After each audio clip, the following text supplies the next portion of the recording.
A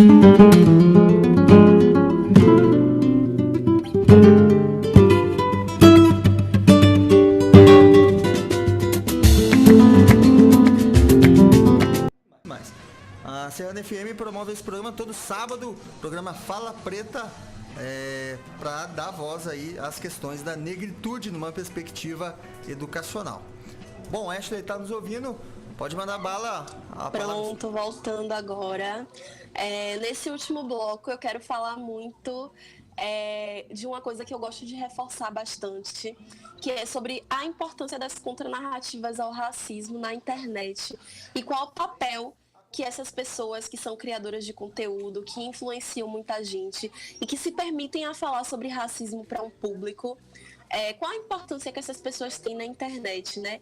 E primeiro, antes de começar a falar nisso, eu gosto de pensar e convidar as pessoas a refletirem sobre quais narrativas ela está dando espaço para o que ela consome na internet, que tipo de narrativa que essa pessoa consome na internet e qual a importância de manter um feed, né, uma timeline bem saudável, sabe? Para que a gente tenha acesso a bons conteúdos e a gente dê visibilidade às pessoas que de fato estão falando sobre coisas importantes, estão pensando na nossa existência, né? Qual a importância que tudo isso tem pra gente. E aí, eu gosto de lembrar também do caso Cossielo. É um caso que eu gosto de lembrar para falar especificamente sobre esse assunto, porque é o exemplo perfeito do quanto as pessoas não estão dando espaço para as narrativas corretas na internet. Porque assim, se a gente dá visibilidade para narrativas que falam mal sobre pessoas negras, que são racistas, que são homofóbicas e que são machistas, a gente está dando visibilidade para as pessoas que estão falando mal de nós. E aí, eu acho muito importante assim, a gente pensar em quais são as pessoas, qual é o conteúdo que a gente está consumindo na internet e por quê, né? Por que a gente vai falar de uma pessoa que é racista e que demonstra totalmente que não se importa com a comunidade negra e que não tem medo de falar daquela forma sobre a gente, né? Para contextualizar melhor, Cossielo é um youtuber, né, que ele não é branco, inclusive, mas ele é racista, ele é muito racista, ele é muito machista e homofóbico.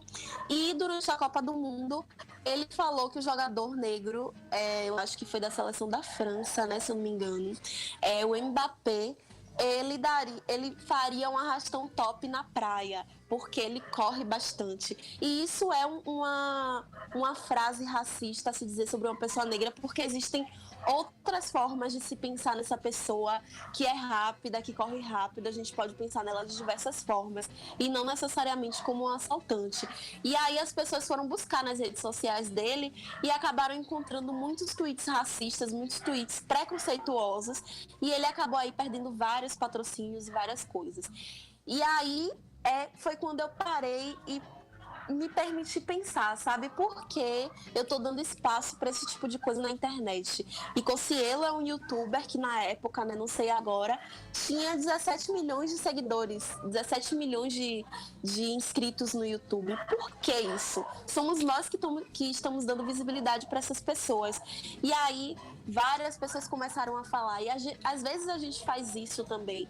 A gente dá tanto espaço para uma pessoa que não fala sobre coisas legais, mesmo que a gente esteja criticando essas pessoas, que a gente acaba tornando ela famosa.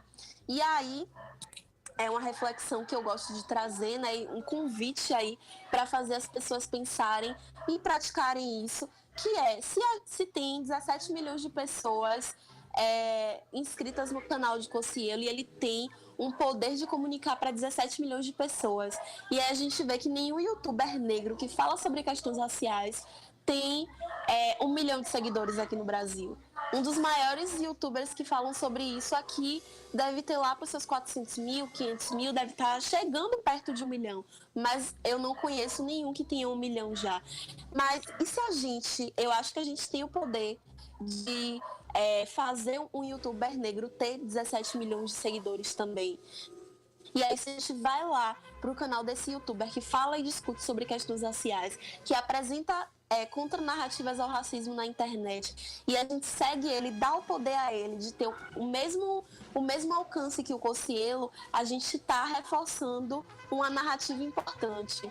E aí eu acho muito importante reforçar também que essas pessoas na internet, elas não estão necessariamente trazendo contranarrativas. Elas estão, sim, se opondo ao racismo, se opondo a essa narrativa, como as de Cocielo, né, contra o racismo, mas eu acho que essas pessoas também estão criando uma nova narrativa na internet, né? Elas estão falando de uma forma diferente, se iniciou uma nova forma de consumir conteúdo sobre questões sociais, né? Então, eu acho que é uma nova narrativa sendo criada e eu acho isso muito positivo. Então, eu acho que ao invés de a gente visibilizar, a gente tornar o racismo protagonista da nossa história, né? Falar sempre que o racismo mata, que o racismo é isso, que o racismo é aquilo. Com certeza, a gente tem que prestar atenção nessas questões, mas a gente tem que protagonizar as pessoas que estão se opondo a isso, que estão criando narrativas onde a gente é protagonista, onde a gente não está subalternizado. Eu acho que essa é a grande sacada para a gente avançar mais e mais e para a gente fazer um youtuber negro ter 1 milhão de seguidores também e ter 17 milhões e falar sobre isso e com o poder de distribuir isso para mais pessoas.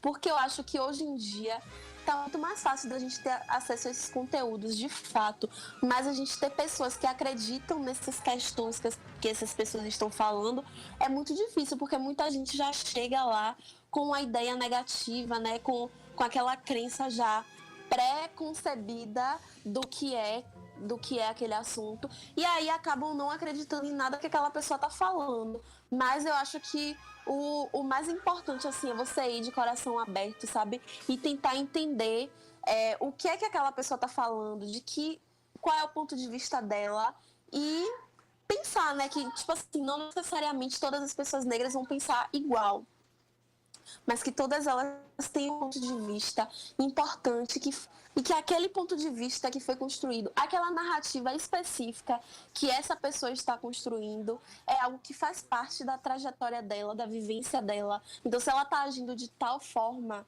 é porque tem algo na vivência dela que influenciou ela a pensar e a comunicar daquela forma.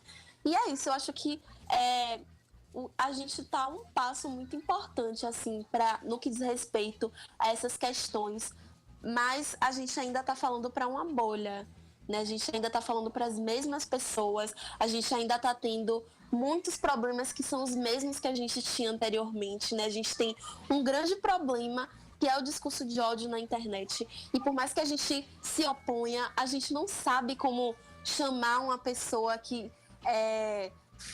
que distribui discurso de ódio na internet. A gente não sabe conversar com essas pessoas, porque as pessoas na internet hoje em dia, elas estão muito intolerantes, elas não conseguem dialogar.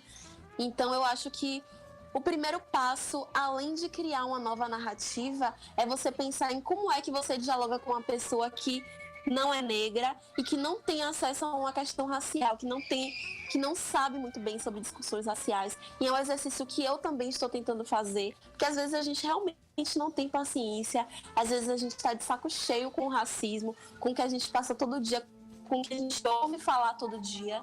Então, é muito difícil você raciocinar e pensar de outra forma e comunicar de outra forma. Mas eu acho que saber dialogar é o primeiro passo para que a gente consiga fazer uma outra pessoa entender sobre aquilo que a gente está falando, né? E é isso, eu espero muito que vocês tenham gostado. Eu agradeço, é uma coisa que eu gosto muito de falar, eu gosto de participar, eu gosto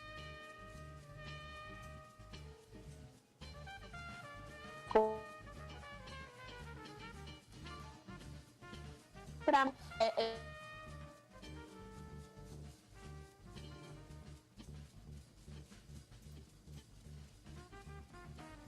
pessoas passar e de repassar aquele conteúdo também.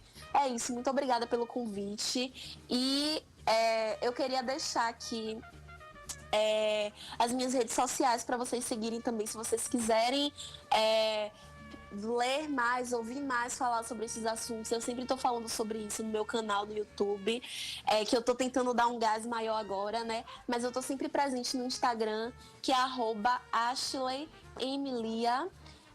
E o meu canal no YouTube agora é Achismos por Ashley Malia. Então cheguem lá e sigam Achismos com SH.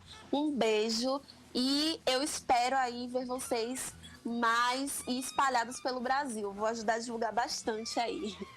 Beijo. Show. Obrigado, Ashley. Foi maravilhoso a sua participação, adoramos. A gente vai manter o contato e em breve a gente vai ter mais participação sua aqui no programa. Show de bola, um beijão pra você aí na Bahia, Salvador, e a gente volta com o programa Fala Preta sábado que vem. Um grande abraço a todas e agora vamos ficar com o programa 90 Minutos.